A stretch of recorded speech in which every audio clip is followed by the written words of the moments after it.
Bonjour, bienvenue dans la série sur la physique des particules. Donc nous sommes dans la méthode des moments complexes et on a vu l'amplitude pour le processus et nous voulons avoir sa forme asymptotique et nous sommes passés à une intégrale dans le plan complexe de alpha qui remplace donc passage de L à une variable complexe avec des contours autour des moments complexes. Cette circonstance, et alors on a dit qu'il fallait examiner une circonstance importante. Alors cette circonstance importante consiste dans le fait que le passage des amplitudes FLT aux amplitudes F alpha T est ambigu.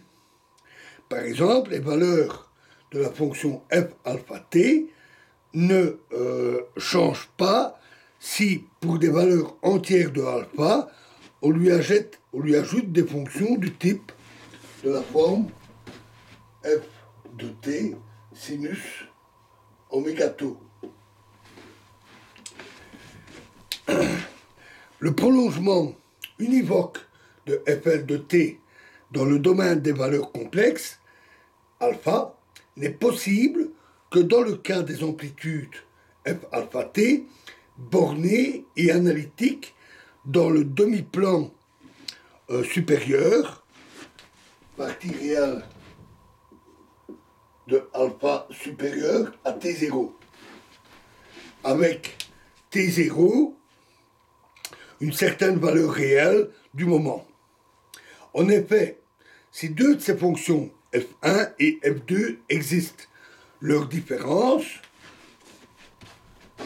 f3 donc de alpha t égale f1 alpha t moins f2 alpha t, cette fonction possède des zéros pour les valeurs de L entières. Forcément, puisqu'elle possède, c'est un prolongement de fl de t, tous les deux. Et elle est bornée et analytique avec la partie réelle de alpha supérieure à t0. Pourtant, d'après le théorème de Carlson sur les fonctions analytiques, la fonction f3 est identiquement nulle. Donc, f1 égale f2 égale f de alpha t. Malheureusement, les amplitudes L alpha t n'obéissent pas à la condition de limitation. Elles croissent indéfiniment avec alpha tendant vers l'infini.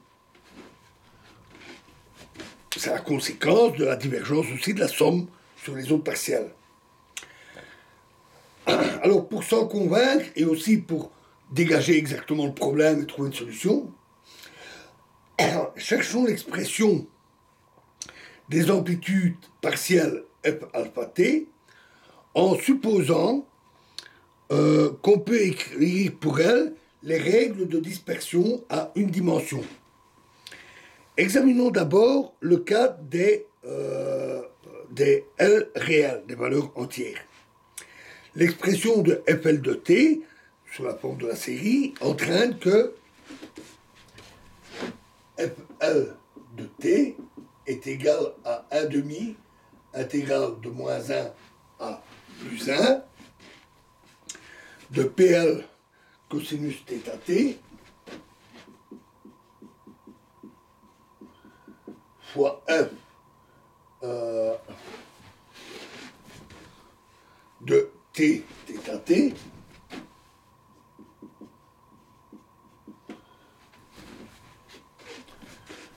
fois d cosinus θ t.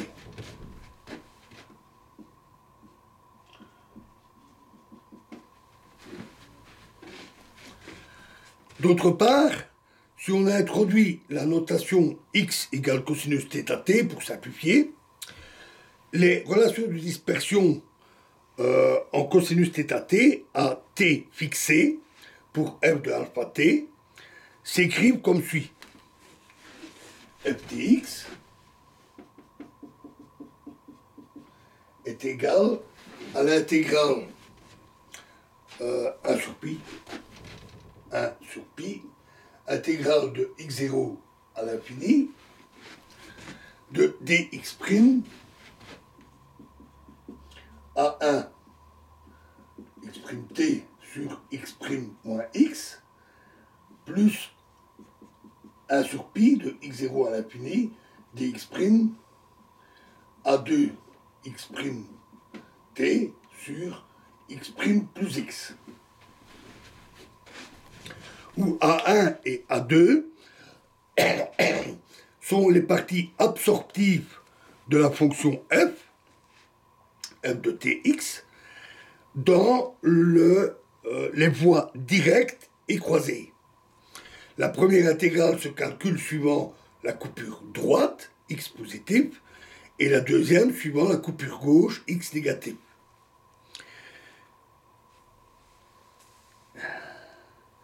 X, c'est-à-dire cosinus θt, est donné par la formule qu'on avait vue, et le seuil, x0,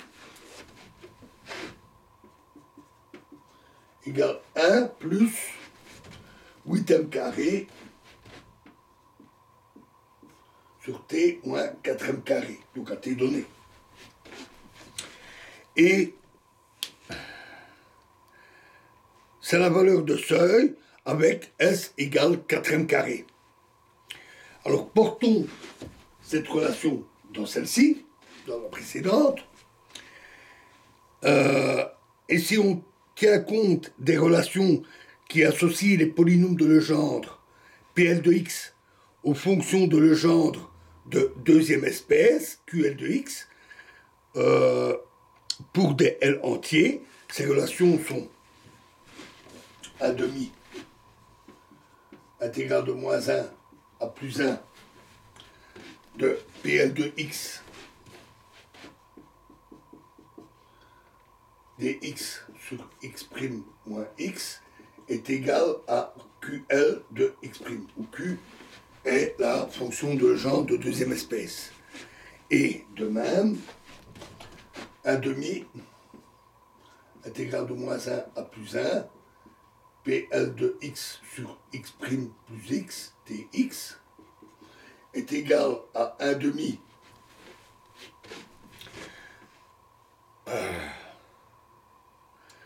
intégrale de moins 1 à plus 1 de Pl de moins x sur x' moins x, dx, dx', pardon, dx',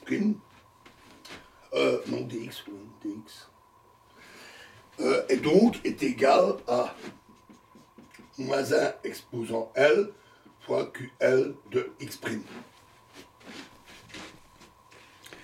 Et donc, et alors également la relation PL de moins x égale moins 1 exposant L de PL de x. Donc si on tient compte de ça, on obtient alors, au lieu de la forme ici pour Fl de t, on trouve donc pour l'amplitude Fl de t de la troisième voie, Fl de t est égal à 1 sur pi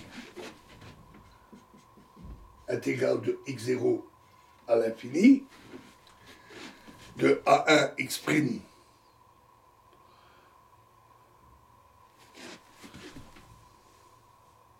pardon, de QL x' fois A1 x' dx' plus 1 sur pi intégrale de x0 à l'infini,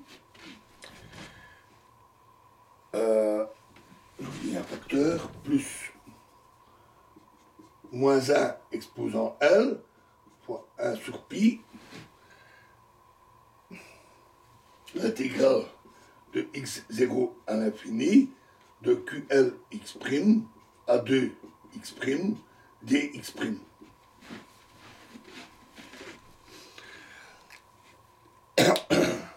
Voilà, et nous continuerons dans la prochaine vidéo où nous allons passer à L, donc là c'était pour les L, valeurs de L réel, nous allons passer à L complexe, donc nous allons passer au prolongement analytique en alpha. Je vous remercie.